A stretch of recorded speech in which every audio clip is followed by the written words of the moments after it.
Hi, this is Matt, and if you are using Google Classroom this year, you might notice that there have been some changes. So let's go over some of the changes that you'll see.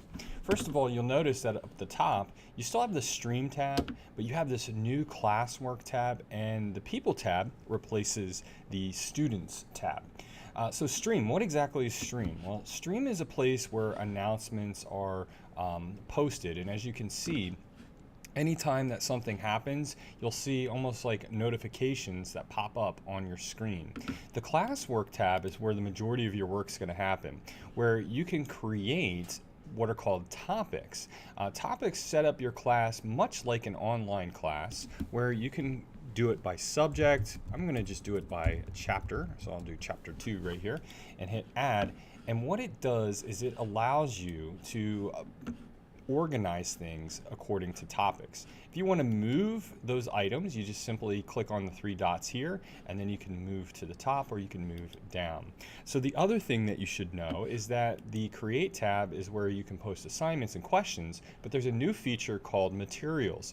So if you ever want to just post maybe a website or just a document for students to reference, you can do that here. So if I say maybe a helpful website, and I go right here to this link, I can put in usatoday.com, add a link. I can add as many links as I'd like. So let's do wgal.com, add a link. So I can just say helpful websites, and maybe this is for your research.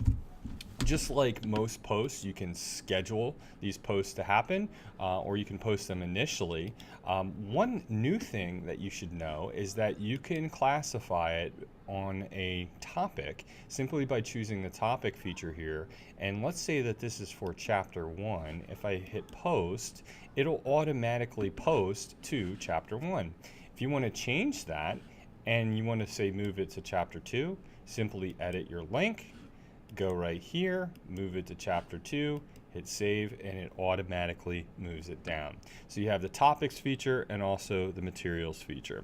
Here's something else that I like too, is that the People tab, when you get your students involved for the very first time, you have this code that they're going to have to join. Sometimes that's a little small, so if you go right up here to the settings gear, you can go to where it says class code, and you can say display, and if you want to display it full screen, you can just do that. Hit escape when you're finished, and it'll go away. So that's a great way to get your kids in there the very first day.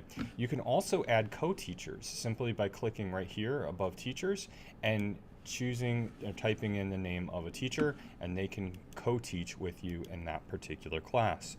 One other important thing that you may want to keep in mind is that sometimes kids will be able to post content the way the default settings that you have in your Google Classroom. So if you don't want that to happen, simply just go right up here to the settings gear, go right here where it says stream, and say only teachers can post or comment if you do not want that particular situation where a student may post a message to the class.